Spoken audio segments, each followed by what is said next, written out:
With my change in work schedule, I have the opportunity to go back and do the Pumpkin Valley practice road races. We just completed our neutral lap, and immediately Richard from Velo Kings attacks. Alex from Ride Bikes goes to the front to keep him in check, not necessarily bring him back, but to keep him close. If you look to the right, you'll see the climb that we have to do after we do the 180 that we're heading into. Recently, typically this is my endurance day. The two hard workouts that I allow myself a week because of my AFIB situation happen on other days. Now, last week when I came out here from a neighboring area that I live in, and I did about half a lap of the practice race before I got dropped, and I had no problem with it because, again, mostly endurance. And then I rode back home, and so I ended up with about 2.5 hours of endurance work plus the half a lap of this that I did. Back to the screen. As soon as we did the 180, Alex took off to make connection with Richard. And of course, Mark up there, who's Richard's teammate, is just going to ride his wheel and do that. I am doing what I can to get up to their wheel just so I can get a little bit of protection. And it looks like I was getting close, but what's happening is that these guys are still going fast. And I'm going fast, trying to keep up with them, but they're going faster longer than I am. I have started to overcook. Some people are starting to go by me, and pretty soon it's going to be Sayonara Steve. I'm not minding this so much because this is supposed to be an endurance day for me, though I wanted to be able to at least make it to the top of the first climb with these guys. What's happening now is that I have redlined, and so I'm just trying to keep up the pedaling going until I can get my legs back, not to mention my lungs. Of course, if I can do that before they all pass me and I can get on somebody's wheel, great. Even though I never looked behind me, I had a good feeling that this was the last group, and that these guys stopped going fast, so now I have the opportunity to get on their wheel. While I'm doing this, I'm thinking that whole time, I don't know if I should be doing this because this is supposed to be an endurance day. It takes me about an hour and a quarter to get out here, and of course the same time to get back. Of course, if I do this whole race, I don't know what how light or dark it's going to be by the time I get home. Now that I have a line of sight to the others, and the rider in front of me is telling me basically that it's my turn to get in the front and pull, that's what I do, and I see that the other group is close to us. So now I'm thinking, okay, well, I'm going to stay in a little while and see if I can catch up to these guys. I'm pretty sure I can't do it on my own. I need these other two guys that are with me, but then I think these other two guys are as tired as I am. A few moments later, the rider that was in the back of our group decided to make a go of it solo to see if he can get up to that group. I was pretty content just to stay in the back of this guy because, again, I was a bit tired and still recovering from all the hell that happened on that climb on the way up. And this guy started picking it up, so I was, as I said, I was pretty content. As it turned out, when the guy in front of me pulled off, I saw that he made it up to that group, and so it would have been a good decision for me to try and jump with him to see if I could just hang on to him all the way there. Live and learn. Once we passed the corner where I would turn off to go home, I decided to stay with him and see what else would happen.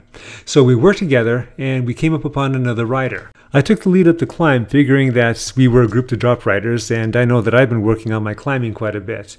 So I hope that these guys didn't jump me in the middle of it if I was way too slow, and it turned out that I wasn't, and so when we got to the top, I dialed back a bit and went on their wheels, and then we continued to work together. Now I'm starting to think again. When we get to the far end corner, I'll just keep on going when these guys pull around for the rest of the course, and I'll just go on home. Of course, when we got to that far end corner, I was having too much fun, so we just kept going. Besides, we saw a couple of rabbits that we're just coming upon now. So I figured, okay, this is going to be a couple more people in our group. We're going to have our own race. At the very least, we're going to have more people working together, and so that'll mean I'll get to sit in more, especially since this is supposed to be my endurance day.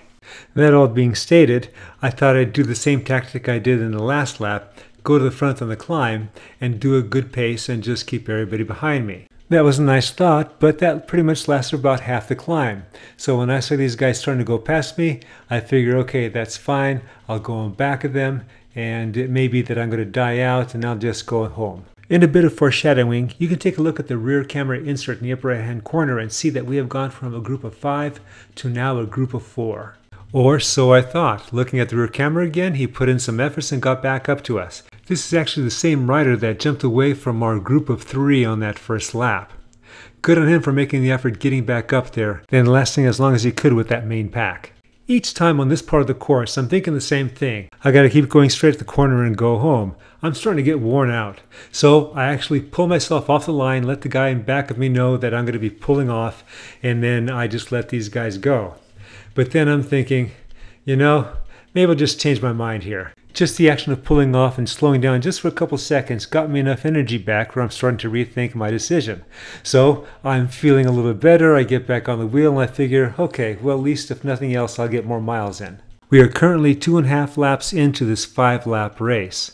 And I'm figuring since we're off the back, they may finish on the 4th lap, especially if that other group passes us. Though, this being 3.9-mile laps, that's unlikely, but not impossible with us. Starting the 4th lap, by the time we got onto the top of the climb, we were now down to 4 riders. I had no idea where the leaders were, but I was hoping that they would pass us before we got to the start of the next lap. That way we can finish on that final lap with them. And this ordinarily being the section of the road where I'm starting to think that I should keep going straight and go home, I'm figuring, hey, I'm in this all the way. This is the part where it starts to get confusing. When is the last lap? One of our riders has pulled off because he saw some riders going in another direction, so he's turning around to go with them, and so now we're a group of 3. I figure since the leaders haven't passed us yet, that this is the end of lap 4 and we have one more lap to go. As we're starting the 5th lap, one of the riders decided to just pull off and the other one kept going. So now I'm jumping after him and I'm going to complete the 5th lap with him. Or at least go around with him and turn off at that corner and then go on home.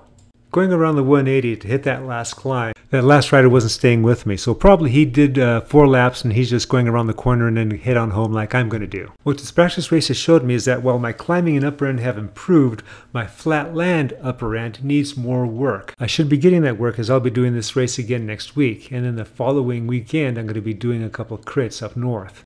Okay, I hope you enjoyed this video and got something out of it. As always, remember, comment, like, subscribe. The Cycling Greek.